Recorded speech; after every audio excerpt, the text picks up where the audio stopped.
Hey listeners, this is Peter and welcome back to the History Shorts. Today's episode is brought to you by the Podcast Republic, your ultimate listening app. Discover and subscribe to thousands of podcasts from around the world. Download Podcast Republic today, available on Google Play and the Apple App Store. Today on History Shorts. They called him the father of American cavalry. But before he ever set foot in America, Casimir Pulaski was already a man marked by rebellion, exile, and an unshakable devotion to liberty. He came from the proud soil of Poland, a land that refused to kneel, and brought to America not only his sword, but a spirit that would reshape the American Revolutionary War. Today we cover the story of Casimir Pulaski, the father of American cavalry. And today's history brief talks about a new Prime movie, The Tank, or its original German title, Der Tiger.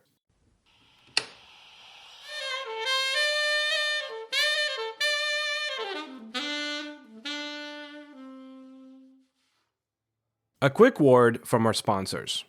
What if sports were traded like markets? Now you can put your sports IQ to work in real time with Robinhood prediction markets. It's not you against the house, it's you participating in a live market. You can buy or sell your positions live all game long. Use your sports knowledge in the moments that matter. Robinhood prediction markets change the game. It's people moving the action, so when momentum shifts, you can move with it.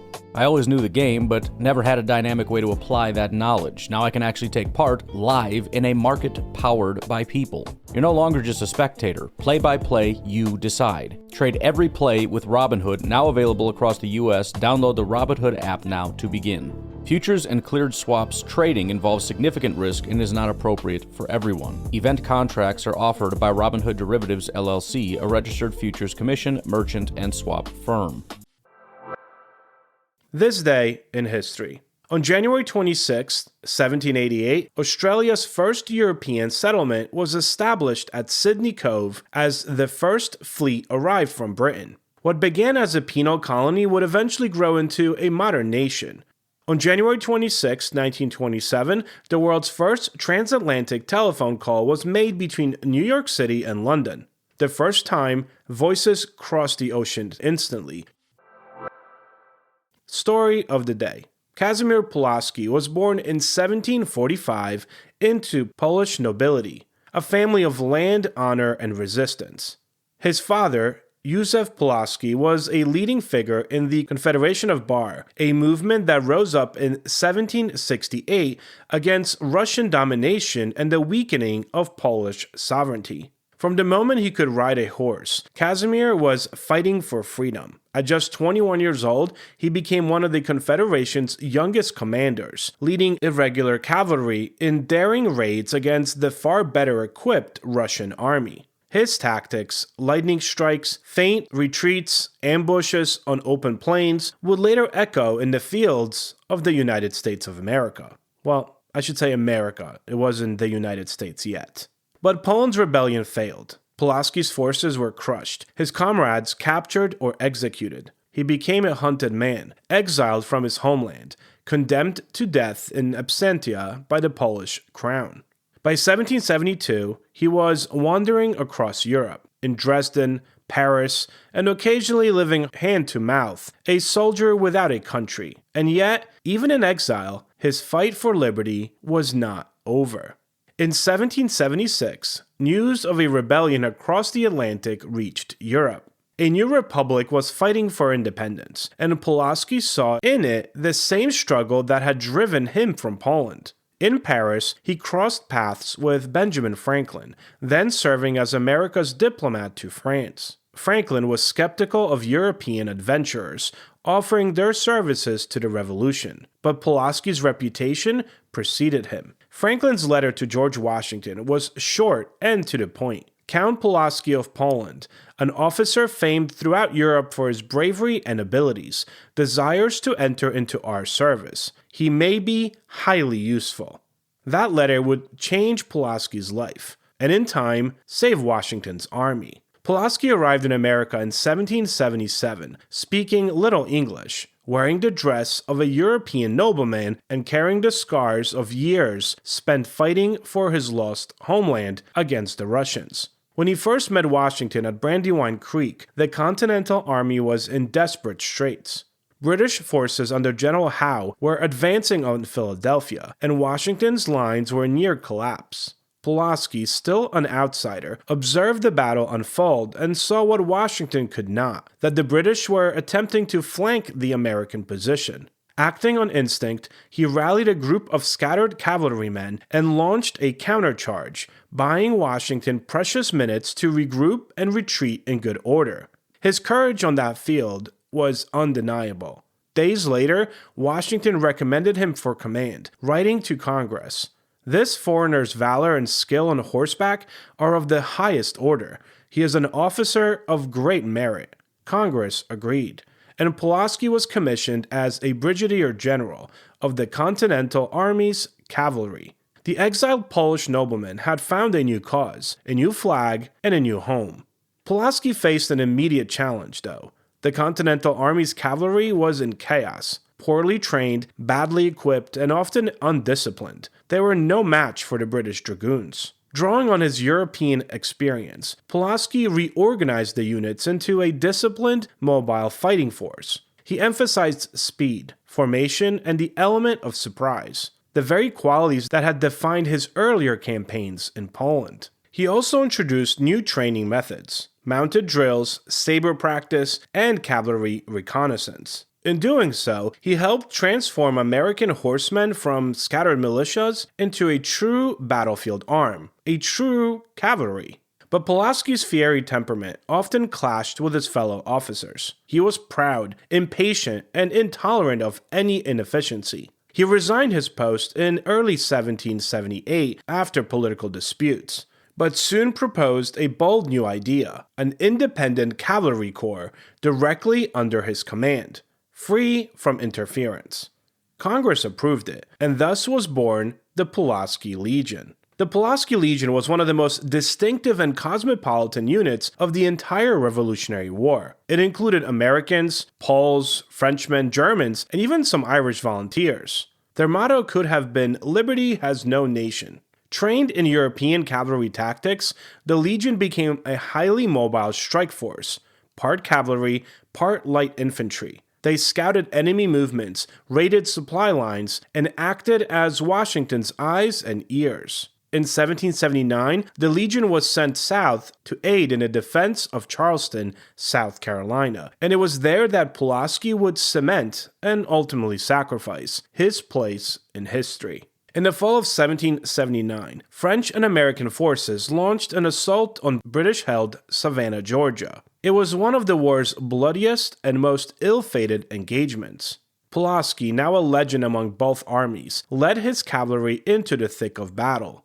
Amid the chaos of smoke and cannon fire, he charged forward to rally retreating troops, waving his saber and urging them to follow. Then came the fatal moment. A grape-shot round tore through the air, striking him in the groin and shattering his pelvis. His men carried him from the field, still conscious but mortally wounded. According to eyewitnesses, Pulaski's last words were a plea that his legion continue fighting. He died 2 days later aboard the ship Wasp, anchored off the Georgia coast, on October 11, 1779. He was only 34 years old. What happened next is a mystery that lasted more than 2 centuries. Some accounts claim that he was buried at sea. Others insisted that his body was interred near Savannah.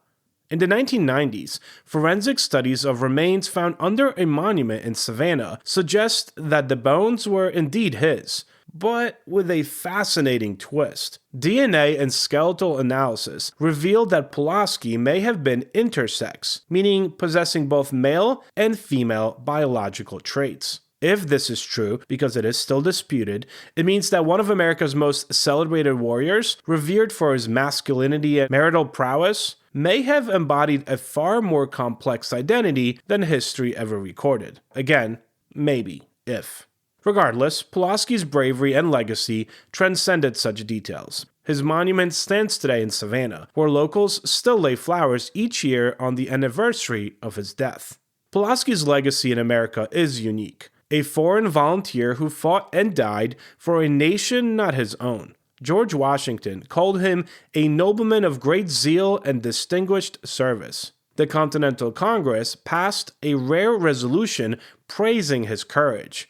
And more than a century later, in 1929, Congress granted him honorary U.S. citizenship, a distinction shared by only a handful of people in history. In his native Poland, he remains a symbol of resistance and transatlantic brotherhood. In the United States, his name graces towns, counties, and highways across the country. Every October, Americans, particularly in Chicago and New York, home to large Polish communities, celebrate Pulaski Day, honoring the man who helped win their nation's freedom. Pulaski's contribution to the American Revolution went beyond individual battles, however. He professionalized the cavalry, introduced European training methods, and demonstrated how mobility and speed could change the course of a fight. He turned horsemen into disciplined military men, laying the foundation for the U.S. cavalry traditions that would endure for generations. In a letter shortly before his death, Pulaski wrote, "I came here where freedom is being defended, to serve it and to live or die for it." He did both.